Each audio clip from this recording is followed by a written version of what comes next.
Anche il comune di Marcon dichiara guerra alle slot machine, quelle che da più parti ormai sono state ribattezzate macchinette mangiasoldi, d'ora in avanti avranno delle limitazioni ben precise.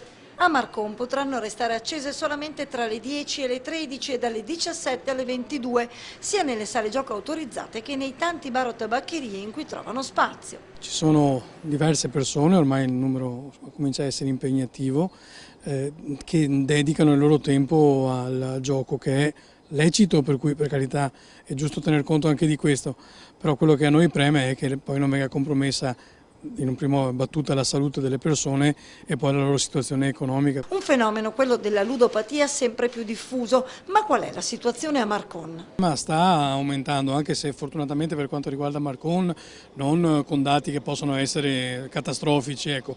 Però ovviamente anche quando c'è una sola persona che potesse avere un problema di questo tipo e ovviamente intorno a questa persona la rispettiva famiglia, è una cosa di cui ovviamente noi ci dobbiamo occupare. Per debellare o almeno limitare il problema serve un'azione congiunta di tutte le amministrazioni che parta dal tanto atteso manifesto unitario allo studio in regione. E intanto Marcon adotta l'ordinanza anti-macchinette, trovando anche il consenso degli stessi esercenti. Non c'è una levata di scudi, quindi probabilmente, anche se capisco bene che possa essere un incremento all'attività già difficile di tanti esercizi, ci si rende conto anche che la condizione di queste famiglie che poi sono colpite da un problema di ludopatia è un problema vero.